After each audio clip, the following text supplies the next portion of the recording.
My name is Jasmina Đorđević. I'm a professor, an associate professor at the Center for Foreign Languages, Faculty of Philosophy, University of Niš, Serbia. I will be presenting to you my presentation under the title Fan Translation, Potential Pedagogical Implications for Translation Trainees in the Digital Space.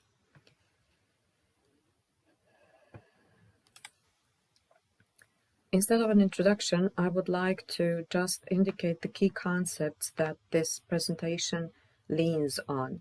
So the most important concept is that new directions and trends should be followed in the study of translation. The reason why is that there will be more interdisciplinarity, that those new trends will actually open new doors to various studies and research that could in fact make the study of translation more modern. Translation is obviously moving from the recipient to the translator, which is basically a completely new direction, considering that up to recently most researchers have or supported the idea that translation is made to go from the translator to the recipient only. And in the more modern age, as I shall illustrate a little bit later, we even have a completely new direction where translation moves from one recipient to another. And the final key concept to mention here is that the digital space is taking primacy over the non-digital one.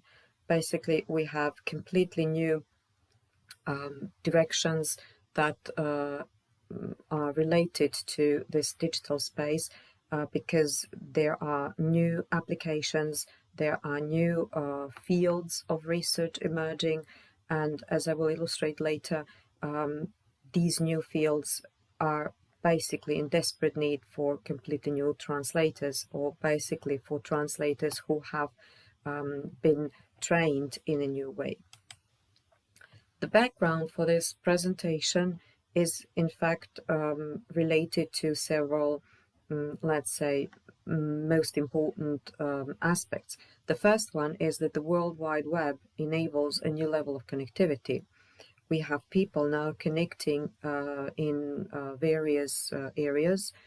We have users and consumers who use completely new types of content that is available on the internet. And I will illustrate later what kind of content that is. The next very important aspect is that new virtual communities are being formed. Basically, people connect in a different way. They congregate, they work together, they create volunteer networks, they initiate actions, perform tasks, raise awareness, mediate between and among users, or, if necessary, build translation networks. These translation networks are directly related to the first topic that I mentioned here, the first aspect, that the World Wide Web enables a new level of connectivity. If we, for instance, take Facebook or Instagram or TikTok or whichever new social network there is, people connect together from various parts of the world, and they use a common language. Usually it is the English language. But what happens when there is content that is not in the English language and needs to be presented to all the other users or consumers? In that case, the users and the consumers do the translation on their own. They, in fact, translate the content to for all the other users. In that case, we have this particular type of translation, which is referred to as community or crowdsourced translation. Community translation is, in fact, a type of crowdsourced translation where people from one community translate content for each other so that all the members of that community can understand that content. So when potential consumers of translation double practically as translation producers, we can talk about fan translation. So fan translation is a bit different than community translation, only in one aspect. It is related to people who use this single content that they are fans of. This happens to content such as video games, dialogues in animated videos, clips nowadays more often and more common, basically. So if we want a definition of fan translation, we can say it's a network of individuals who are not professional translators, but are driven by their enthusiasm to help the dissemination of specific content. As I illustrated, video games, web cartoons, animated videos, clips, different music clips, different recordings that are being shared on the internet. Basically, when we want to compare community and fan translation, we will probably find more common aspects between the two, and we can say that they are more or less the same. They just differ in this one aspect, that with fan translation we have actual followers and fans of a certain content, whereas with community translation it can be related to even various documents. So it need not necessarily be content that is shared in the form of video and audio, as is the case with fan translation mainly. Of course, we also have cartoons that are also translated by fan translation communities, but as I said, there are only slight differences, and the differences that occur are basically related to this fan aspect. If we want to analyze fan translation more in more details, we should of course refer to both positive and negative aspects. So on the one side, the positive aspects are that fan translation enables the translation of specific content, as I indicated, video games, webtoons or web cartoons, etc. It is a translation by the consumers for the consumers, and it is based on open source software, which is more economical. But the negative aspects are basically derived from the positive aspects. So if we have the translation of specific content translated by fans, it means that it is being translated by basically non-professional translators. And in that case, we usually get unreliable and low quality translations. Also, since it is a translation that has been put together from various pieces of translations, then this final product obviously lacks coherence and cohesion. And basically, given that it is based on open source software, which is available to everybody, we lack this post-production, post-editing and quality check, which is usually present in professional translations. However, as far as fan translation and translation training is concerned, which is basically the aspect that this presentation should be actually devoted to, is that we can easily derive the most important aspects for fan translation in translation training. The easiest way to approach the important the important potentials and the implications is to analyze the most important aspects of a syllabus, basically, or a curriculum in a broader context. So the first aspect of every syllabus is the objective. The most important aspect, basically, is the objectives that a course is supposed to reach. So in terms of fan translation, what a course should be able to achieve is to help the trainees to recognize the type of text. So if we talk about fan translation, we have a particular type of text. So it won't be a classical document, it won't be a classical tape script or transcript. It will be something that has been shared on the internet, which has to be downloaded, and more than that, it has to be analyzed properly so as to see what kind of audience will receive that translation. So this recognition of the type of text is something that we teach students of translation, whichever form of translation we teach them. So with fan translation, it should be just the same. Then, of course, we should be able to teach our students to use particular techniques, strategies, and methods. Of course, most of the available techniques and strategies and methods that are already being used for translation can be implemented with fan translation as well. So there will be no difference, but as far as the type of technique, strategy, or method is concerned, but probably as far as the way this technique, strategy, or method are supposed to be employed, there will, of course, be certain differences. Then, of course, students need to learn how to familiarize with problem-solving strategies. The problem-solving strategies usually employed with regular translation courses may not have been developed so broadly and so widely, because this has been an addition to translation courses which can be dated relatively to a relatively recent date. So as far as I know, only during the last 10 years have translation courses been focusing on problem-solving strategies. And of course, these should be implemented in a fan translation course as well.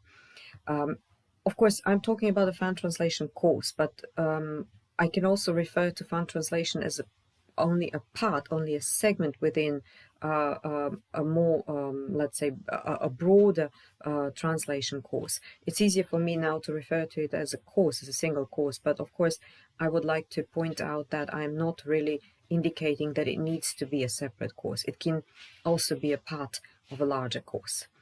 The second most important aspect of any syllabus are, of course, the outcomes that we need to plan if we want to have a good syllabus. So with the outcomes, we should predict that students are able to apply theories and approaches, which means that there are different theories and approaches available in the study of translation. And of course, fan translation should be following that same principle. The next thing would be to teach students to make appropriate decisions while analyzing a source text. Now, if we talk about fan translation, we are probably referring to content that needs to be translated relatively quickly and in a relatively short time span. So the appropriate decision making should also be adapted to this short time frame. And that is something that students need to learn. Another aspect would be to explain the problems that are based on specialized terminology. Now, of course, when somebody does a translation and has to submit it to a proofreader, then sometimes it happens that the proofreaders are not satisfied with a certain solution.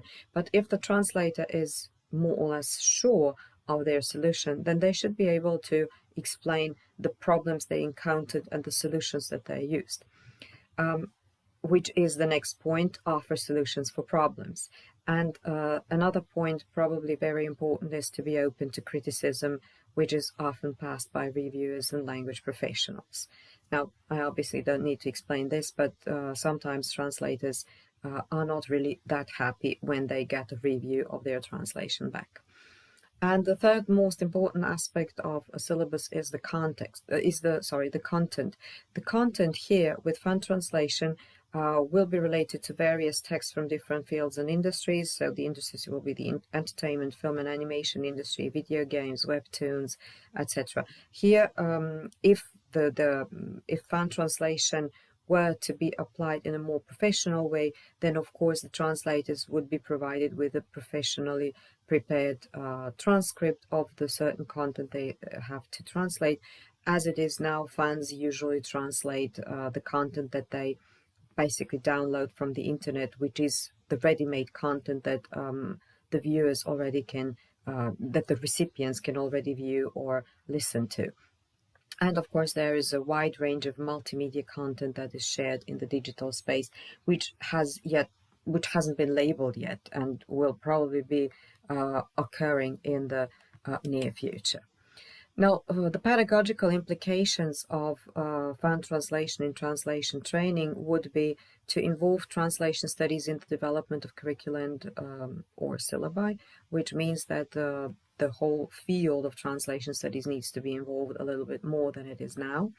The second would be to focus on modern approaches to the translation of content that is different than other than literary and non-literary texts in the traditional sense, because as we know, or in most countries, I know that it is in Serbia like that, even to make a short digression, in Serbia it is very difficult to actually point out that there is this strain of non-literary texts, because up to recently literary translation was the only form of translation that students were trained at, and with non-literary texts it's getting more and more it is getting more and more difficult to to show people that there are other types of text. So web content in its broader sense, video games, webtoons, cartoons, online commercials, banners, pop-ups. So the list is long that can be incorporated into this aspect of modern approaches. Then the translation courses should be focusing on providing skills and competences that are related to working in a crowd or community, which basically means to train students to work together on a single text, as is the case with community translation, and still produce a coherent and a cohesive text in the end. And the fourth aspect would be to train translation students to analyze, understand, and translate online and offline content from a wide range of products of modern culture. As I indicated, the list is very long, and there is content on the internet that we might not even be aware of, in terms of knowing that there should be a field or a certain name to it. So as the internet is developing more and more rapidly, there are different types of text developing. So a few years ago, we wouldn't have known what webtoons are, but here they are. They are being shared, they are being watched, they are being used, they are being consumed by recipients. And if there is a recipient in a country that doesn't, where people don't use English, and the webtoon is in English, obviously that webtoon needs to be translated for that particular audience. So all in all, fan translation can be very easily illustrated by this very simple example. So this is, as I said, it's a cartoon where Alvin, it's about Alvin and the Chipmunks, and here you have an image which is a screenshot from a scene where Alvin tells his brother, 22 baskets, I missed 22 baskets in a row. Something crazy is going on. I think I did lose my mojo. Now, this word mojo is terribly difficult to translate. And I know that in Serbia, children don't know what mojo is. I asked my daughter, who watched this show very gladly. And the problem with the translation, because this is a dubbed cartoon, so it's presented to kids in the Serbian language, and the word that has been used was mojo. So this is obviously an example of a very terrible translation, basically. In conclusion, I would like to say that new directions are needed both in research and in practice. I think that fan translation should be included in translation training because it would be a huge step forward in the training of professional translators.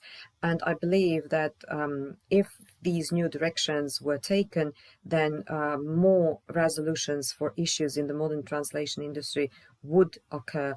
And these issues are very, very prominent, such as new market demands in the digital space, amateur translators taking over and imposing lower prices on the translations, high productivity pressure, highly competitive market, freelancers who have to deal with their quite often unsettled status. Technologization is extremely fast. We can see that, we can witness that on a daily basis. So there are many more issues to sort out. However, this presentation should last only 15 minutes. I hope that I've managed to cope with this time limit. Thank you for listening to the presentation.